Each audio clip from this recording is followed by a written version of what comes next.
Now, okay. It took a while just for that to start, and it wasn't even on a counter. What the hell? It's the webcam, man. I just found to. I wire it over and over every time I plug it in. Not this time, but I wired it in whenever I want to not use it for other devices to go to USB ports and then plug it back in. That gives me enough time to unplug them anyways to reboot them, but whatever. I didn't do it this time, but should not have done that. I don't know. My career's slow anyways, even though it's new, but yeah, whatever. Anyways. So I don't actually have the foggiest idea what I should be talking about right now. I know I still want to be making videos, obviously. I mean, I don't know if that's obvious to you guys, but I just wanted to make that come across. Help it have come across. Have been coming across that I do want to make more videos. I already had that intention myself, but I don't know if anyone else do that. So there you go.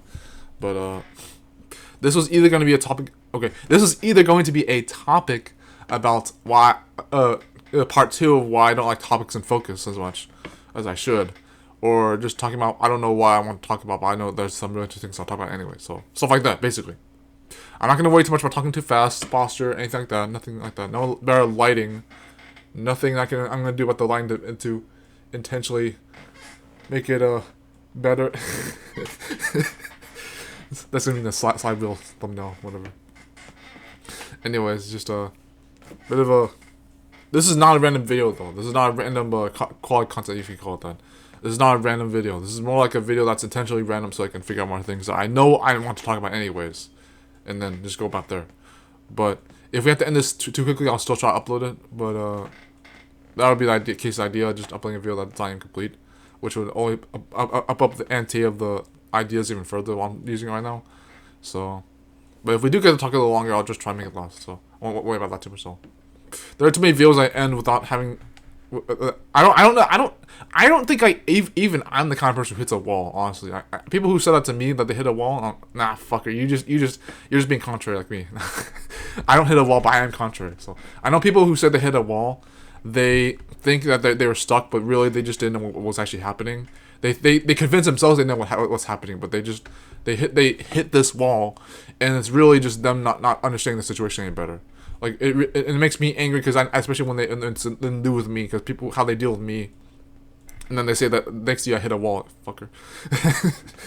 I'm sorry, I don't mean to be too antagonistic about that, but that's something that makes me think. It makes me think more. It makes me angry. It's like you hit a wall, dude. Not even I could change your mind, and I'm not trying to have ego with that, but geez, now I know why you think like that, and that's another video for another time maybe. It's like why you think that you can't change people when you shouldn't have to, but when you think that there's something about something that's peculiar and you try to do something about it, and it's like, okay, now not only am I an added statistic, which some people don't like to be an example, but I know I had friends that didn't like to be an example. I didn't agree with them with that particular notion. Even though I act the same way, I act contradictively like someone who doesn't like to be a statistic. But I don't think the statistic and example are the same thing. I think example is like being used as being evident of something, and then statistic is like where you already are part of that evidence. So you're being used as evidence does not mean that you already are evidence. That could be the example, I think. And then the statistic is when you already are an example. When you already are an existing example, you shouldn't be able to complain about that. Which is that's kind of how I feel about the guy who said the example to me. He really was a statistic. He really was using himself in a very awkward way. So if he doesn't like to be using an example, that's too self-explanatory. That's too self-promotive. It's like I'm not being too specific about that, nor about what the person I'm talking about, but or any of the people I'm talking about right now. Either the two people so far I mentioned subtly, but basically, yeah, it's just I don't think I'm actually the kind of person who ever has a blind spot in a weird place. I think what I mean to say about that is that I don't think I'm someone who actually has the word is breaking point. Yeah, it's like I never had a true breaking point before. I said this several times across the videos as of late, that if anything, even 2018 was a year where I didn't even have a breaking point even then. I was just using a creative outlet for the first time on accident, like I was supposed to 10 years prior to that year, was using a creative outlet as a remedy, not as like a relief for the wrong reasons, I guess, as in escapisms through hobbies and creativity. Jesus Christ, how controversial I want to make that deep, and people who complain about that as well, because that stuff, a lot I can get into as well, but yeah. But it's just, as a matter of fact, I think I actually wanted to talk about logical creativity, which was an idea that something that has a rationale can also be used in a very beautiful way. But there's multiple things that they can have from context. So if I talk about logical creativity in a future video, then let me know if you want to think about that. But but me being a scientific wannabe and a creative talentee, something like that, it wasn't the worst thing for me, but it was still kind of awkward. Where I didn't embrace. It wasn't so much that I didn't embrace creativity. It's just I didn't want to be. I didn't want to be involved with something that. I wanted to be involved with, but it was like with creativity. It was like, yes, I'm a creative, but let me explore these other things first. At least for a while, at least for a little longer, please. Just let me explore science and let me explore fitness. And the fucking problem with fitness alone is that when I was exploring fitness, I was like, I didn't want to be self-exploration, which was the fucking awkward thing. Like, there's a lot of controversies and deep stuff, again, that comes into critical side stuff. There's a lot of connections I'm making on purpose and on accident with this. But let me just explain real quickly with fitness. With the people I was involved with from many fields, not just fitness, it was like, okay, hopefully my contradictoriness, me being contrary to just like prove a point or something, or not become someone that betrayed me, or which I end up having to do every once in a while anyways, which I said before. Whereas with this fitness thing, it was like, okay, this one person I knew that was an athlete, a popular athlete at that point, I think, if that was the case, if it was at least a popular enough athlete, not so much needing to be about fame, but like being well versed in the athleticism thing. And when they do things that make me feel like they're betraying me for the wrong reasons, at least if they're gonna betray me, at least teach me something. And I think they already did. But even these stalwart people, awkward people, I'm these big words for some reason. But when they betray me, they stab me in the back, and they're still someone I don't even think of as being a good person, let alone a good relationship. This is again one of those people I mentioned as my ex crushes, but I keep talking about them. That person, I could say they're either the username or real name or whatever else that works with, any of the nicknames they have. But this person particularly makes me feel contrary about athleticism because of the way, not only how they betrayed me, or stabbed me in the back, same thing as conceding and those things, those expressions, I guess. Not only because they hurt me, but because of the person that they are without the relationship, and the person that they have become in spite of their good advice. The terrible person they become in spite of their good advice. And that makes me wonder, do I go to the gym in spite of knowing that maybe being physically fit doesn't have anything to do with how terrible they are as a wise person or even sage person? This doesn't have to be about omniscience, but even the things that they think they know confidently doesn't have to be applicable or even reasonable or even real. You know how that goes. Fucking, what's sage advice? Is sage advice the best advice, or the advice you think is solid and permanent and permeating for good reason, but still isn't having to be universal for some reason? Because if for sage advice to be universal, not just accepted, but like actually like applicable in every situation, in a truly objective way. I don't mean to exploit people who talk about sage advice as if they can never be objective. It's just that because there could be a Buddhist trolling with that, Buddhism trolling, because you don't want to tell anyone who has objective advice that they're wrong if they're literally not wrong. But like, this is something that some of my family and friends try to get to me eventually.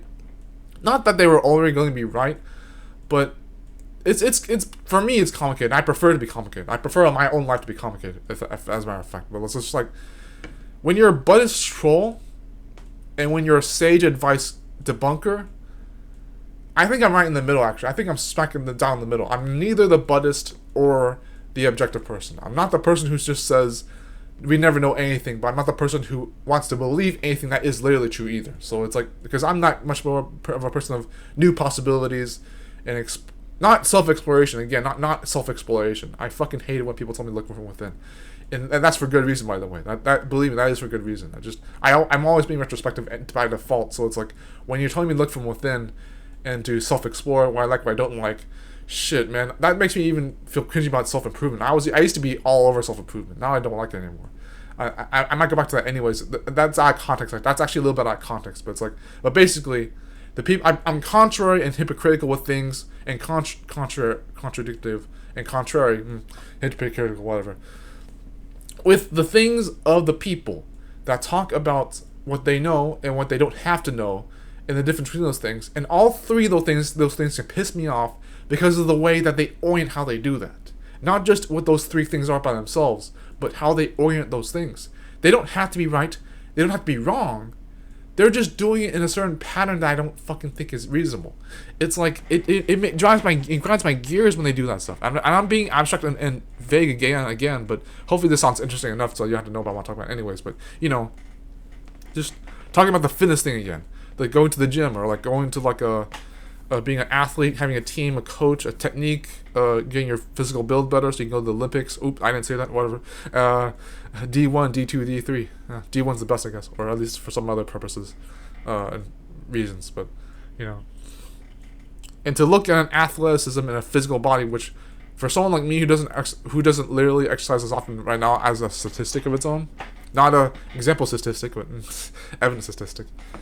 But it's like if for me to be contrary and to refuse to exercise because the person who exercised I liked romantically betrayed me and also has a personality that I don't even think is even reasonable, I shouldn't have to talk about anybody or compare myself to anybody if I don't even care about them. But this world, it seems to be like very nihilistically fielded. This world feels. I used to describe things as being. I still do. I describe things in the world and life in the universe being like a unconventional flexibility, which is where nihilism and meaning come in, and purpose and pointlessness comes in. The way people describe emotions being an asset but not necessarily being crucial, and the way people describe don't care about anything, just do your own thing. I do understand the swim in your own lane thing a little bit. I do kind of, but there's a nihilistic fielding, where people just decide what they want and what they love and what they choose and what they think and what they feel and what they do and what they don't do and what they die doing and what they don't die doing. And because for me, nihilism, it can be good for deciding what matters to you, but it looks like to me people who are nihilistic on accident subconsciously, it's not that they didn't know what they were doing, it's just that they think there's nothing else out there. And that grinds my gears too. It's like, that really grinds my gears. It doesn't have to even be like a woo-woo, spiritualistic, religious kind of thing. It's just that for even any rational and practical practice you have, anything you do on a materialistic or a physical realm thing, it's not that there's nothing else out there that you can observe that has to be real or could be better for your manifestation journey. That's spiritual, I guess. But if being that spiritual, but it's just basically anything that you explore. Self-exploration again. Oops, sorry. I don't mean to make self-exploration out of context, because when I say self-exploration, I don't mean like don't figure out who you are. I'm just saying that there's a part of that people orient a different way that grinds my gears. But but literally looking into when you do anything in either in a realistic or a manifestation way, for people to think that there's nothing else out there for them. And I felt the same way for a long time. I did. I felt like there was nothing else out there for me, because the things I was exploring, both in my vicinity and outside my vicinity, there was nothing else there that looked like it was for me, or at least that would be good, at least, but like for other reasons. But looking for the things that I thought were for me, or manifesting them anyways, which is still a better ideal. When I felt like there was nothing else there for me, it was because I didn't know how to find it properly. I felt like doing too much or doing too little would be, not the point. But balance would still be necessary, at least at some point. Maybe not all the time. But for you to say that, man, for people to be able to say that balance is key, moderation is key, and take that out of context, unfortunately, which I think even I've done that before, but just and I still prefer to go balls to the wall with certain things and then do nothing for other things, and that's my own way of doing things. But I felt like there was nothing else out there for me, because I just generally didn't know how to find it properly. I didn't know how to do it the right way. I didn't know how to like realize that there was things that I was too intense for. I'm a very intense person by default anyway, so I'm an intense person. Anything I try to do, I just get like really like sucked in, and I'm like, shit, I'm an intense person. I'm dragging my own weight towards that thing, or towards my own actions, and towards my own counterbalance semblance stuff, like being present with myself. And so for me to bring my own intensity and carry that weight into anything takes quite a bit of energy. And it's like, so whenever I think about what I didn't get to have, it's like, yeah, I probably, perhaps I did have to look from within and realize I had a lot of my own stuff, and I already knew that, so that's why it annoyed me to still be told to look from within, because I already knew that I had a lot of that stuff. That's not why I do certain materialistic actions. That's not why. So people who misunderstand that, I'm sorry, but even if I'm wrong, you were wrong too, unfortunately. But all the same, oops. Am I wrong about that? Oops, you were right. Oops, sage advice from the person that's not me. Ooh, okay. But dang, now I'm gonna title this video. It's got so much shit in here. But you know, I'm gonna talk about at least one or two more things. At least one more thing, because I do want to keep this video a lot longer. So if I can, but we'll end at like minute 18 or 19 if I'm not done yet. But yeah, I'm feeling, there's a vlog piece kind of edge of this video. I'm gonna tell you I am feeling less scared compared to the last two videos. Not more scared, not even more scared. Lacking grammar because I like to criticize anyways, whatever. I can actually improve my criticize skill and a lifestyle at the same time, because some people say that's not enough to make a skill and hold it behind a lifestyle for the criticize thing, if as an example. If I were to drastically improve my communication as a general thing and still appreciate what I actually said, or even love the crap out of it, that would be something. I can look forward to that if I need to, or even manifest that, and dream about that, and visualize it, you know, whatever. But I am feeling less scared. It's not, and I thank gosh I'm coming back to my discussions. I keep branching off from bracketing. I love the brackets because the brackets help me get to other stuff I didn't know I could get to, and that would be amazing. But because whenever I bracket from the discussion I'm talking about right now, on accident never come back to it, and sometimes I even promise I'll come back to it, I never do. Some people said that about me, that made me angry because I knew to an extent that they were right, but it was like, and I'm gonna come back to the less scared thing in a second. I promise. If I don't, screw me. But I knew to an extent that they were right. But whenever they said that, it was actually almost as if they never watched me get to those points in the first place. Maybe they did. Maybe that's me being a contrary bitch about that. But when they say that, it's like, do you actually think that that's gonna still be true in the future? That I'll never come up to discussions I promised to do? Because whenever I promise to do them, even if I break that promise, that still promise was still being kept for a reason, even if it was still gonna be broken. So yeah, that's how it makes me feel about that. But so I feel less scared, and it's gonna probably go back up anyways. I'm gonna feel more scared over time, but fluctuations. I never saw ups and downs as being something that I ever experienced in my own life. Maybe I didn't perceive it the same way. When people talk about ups and downs at a very early point in their life, like when they're like 10 or 8 years old, they talk about ups and downs. I'm like, damn, you already know how life works in a certain degree. But stability still matters to you, right? Stability matters to a lot of people, but it's like, but for ups and downs to imbue that stability, then that's a pretty beautiful thing. But when they talk about like ups and downs, and they're like, oh, that's just life, then if it was just life, then wouldn't you allow life to also be stable out of context? Because when my life was stable out of context, I saw that as being stasis. And when people talk about stasis, sometimes they talk about, oh, life is never truly in stasis, so you're either going ahead or behind. And that doesn't have to be a big deal for anyone, honestly. It really doesn't. You don't have to take life seriously. Not even I should take life seriously. I would prefer taking life seriously because it provides to be complicated. But that's whenever people talk about being, I'll go past 18 or 19. I have to, but when people talk about life being simple and they know that people overcomplicate, think things, yes, I understand that, but it's like when people come to the conclusion that life is simple, from the idea and perspective that people start off thinking life is complicated, subconsciously, if even, then they conclude that life is simple, and it's like, no, my perspective is that everyone thinks life is simple, so I conclude life is complicated. That's me though, but yeah. The ups and downs thing from people who start off thinking like that, and I'll call this omniscient quotient for another video, omniscience quotient. But when you think about it, like people who at a very early age, very young age, thinking that life is having their webs and flows, ups and downs, positive, negative. That's the context of that in this instance, I guess. Pessimistic, optimistic, realistic. I'll talk about that later in the video, I guess. To me, so you see these promises I'm making right now, I might not ever fulfill them. But that's the point I'm trying to make. Maybe I'm contradicting my own point, trying to argue it the wrong way, but you know. And I'm not even going to explain that because I don't know how to. Or maybe I'm just too lazy to, but you know, sorry. And I'm not going to explain. Sorry. Let me go back to my point. But it's like, how this guy thinks. It's certain. I'm going above 19, so here we go. Let's get to 26 minutes. The reason that annoys me sometimes is when people talk about ups and downs when they've already experienced it. That enables the opportunity for them to look back into nostalgia and continuity, and I can see these two words over and over and over for a certain reason. I try to agendize and propagandize on purpose. For some reason, I hope I'm right about, even if I'm still gonna be a jerk about it in the future or in the present. Whenever I'm envious and jealous of someone who talks about nostalgia and ups and downs and shit like that. Again, this was referring to the second person I mentioned in this video, not the first person, not the other person.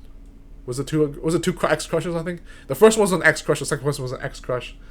The third person, the second person wasn't an ex crush. It was a friend. The third person was an ex crush. I think the second person was a friend. Whatever. Anyways, you're not gonna know that order anyways, so it's not gonna help you. But yeah, I'm gonna admit that practically now. I'm gonna meet it. But yeah, I just, as interesting as this video really is, I don't prefer topics and focusing. Again, that made me a title. Or example of that. So, example of the non-example. I'm gonna love this video title anyways for this video, but it makes me envious and jealous. Those aren't concedable because there are different meanings for each. They sound similar. They mean similar things, but not exactly. But I'm envious of people who can nostalgize and can feel ebbs and flows, ups and downs, because I don't think I've experienced that before at all. And if I'm not literal about that, if I'm not literally right about that, then at least what I mean is that I've never experienced it in a certain perspective that they may have already had, particularly. That the perspective being that you've already literally had these experiences, Tony, but you just didn't see it the same way. So you didn't have to understand the same way. Therefore, you didn't have to necessarily even learn the same way. And the gambit I have with lessons, life lessons and shit like that, when you tell someone there's a lesson they should have learned, you don't have to. It's not so much that you have to force a lesson for them. I know I wouldn't feel that way for other people as well. The empathy of that. Why didn't you learn these experiences? No, it's for me. I'm a bit of a hypocrite because I say, well, that's because they didn't learn what they could have because they didn't realize it was there, and that's me using my insight for granted. Yes, but I can still be wrong about that. But the thing with those experiences not being mine experiences is just that I'm not avoiding those instances on purpose. I just hope I'm not. But even if I was being that anxious or stubborn, then it's because I want to learn my own lessons. Because I want to learn my own lessons. Life lessons that people should learn, and if they don't learn them, they're just ignorant or whatever. If you tell your kid that they're 20 years ahead of themselves, or that they have yet to learn how to be mature, and then they get to the point of being mature, because I have a big gambit about immature and mature not existing. That could be another video. 6 VR promises video in a row. But when you tell the kid either they're ahead of themselves or behind themselves, they get to the point of being to that point of time that you proposed in the literal sense of being older but not mature, and then you're like, oh, then they're not mature, they're just older, and then they're just a man-child, and then they get older and you assume they're mature but they didn't learn this, and they told them, it's like, wait, how are they mature but they didn't learn this and I want them to learn? It's because time does not heal, only the self-healing process heals. I think that's technically not sage advice, so they could be wrong, but if time inherently heals, then fine. I actually believe that anyways. I think I did. But if time itself doesn't heal, if time by itself doesn't heal, and the self-healing process is about actually doing something, but figuring out what that is over time, but not with time itself, then you would have to figure out what to do in the meantime without pressuring yourself. I think that's the key, in my opinion. Not pressuring yourself to find out what that is, but being able to know that it takes time to figure that out, and it's okay if it's a waste of time otherwise. For me, it'll be okay if it's a waste of time. Because there's no point, in my opinion, seeing that time doesn't heal it by itself, but that you don't never find the thing that heals anyways, so that would be wasting. It wouldn't be a waste, in my opinion. It really wouldn't. Not even if you never found it. But telling someone to learn a certain lesson, even telling myself to learn a certain lesson, doesn't have to be the point. Because everyone learns their own lessons. If there's something truly universal and objective that they have to learn as a fact, that they can't run away from or refuse, then telling someone that they have to listen to that they don't have to listen, but they have to understand that the fact is a fact or something like that, that can still be wrong as sage advice. Because literally, and I don't say this to be a buzz troll again, because I don't even see it as being nobody knows anything. So that's my paradox. That is my paradox and my weird way of describing this whole video. Is that I don't describe it as being something that no one will ever know anything. But I just want to debunk the objective stuff, because I know that there's other hidden truths outside of what is factual, because people can judge the facts. And I said that one time, people were like, "Oh, I know how to. I don't have a problem with judging the facts," because you probably do, jackass. You probably already do that. You probably already judge the facts, and you don't even realize it. You just don't think you are. But people who look at the first two rules, I thought used to say a long time ago, don't ignore, don't confront. That was about truths and opinions, and feelings, I think. And they said that they had a problem with that, but not the judging facts. They probably have the worst problem with judging the facts, because they already assume they're not doing that. They are. And I'll tell you why. It's because that with the facts that they already possess, they think there's no point in judging them. And you can judge the facts, because if you take them out of context, they're less meaningful to you than even what they literally mean. Like, they're less meaningful in that regard. And you think the meaning doesn't matter? Well, let me tell you, boy. I'm not 25. Why should I be talking like this? But let me tell you, boy, or man, old man, whatever. If you judge the facts, if you take the things that you literally know that are real out of context, then you can't understand not only will you fail to understand the connections of things but next to them, in their vicinity or outside the vicinity, not only will you fail to understand the things that may or may not be irrelevant or relevant, because I'm the beautiful and insightful person who talks about irrelevancies and relevancies being beautiful, how I do that, but you won't even understand the things that you already know by themselves, let alone things near them. You won't know the facts by themselves, let alone what's next to it that has nothing to do with that's irrelevant, that could build a connection to it for no reason. Insightful. But nothing else that's next to it in the vicinity or outside the vicinity will be helpful to you anyways. And when you have connections like that, or even disconnections like that are helpful to you, that you'll never know about because you didn't even understand the facts the way you could have, because you judged them. Even if the facts aren't necessarily going to have anything to do with being judged or meaningful, you have to understand like that in that case. And that's my own objective fact for a subjective experience.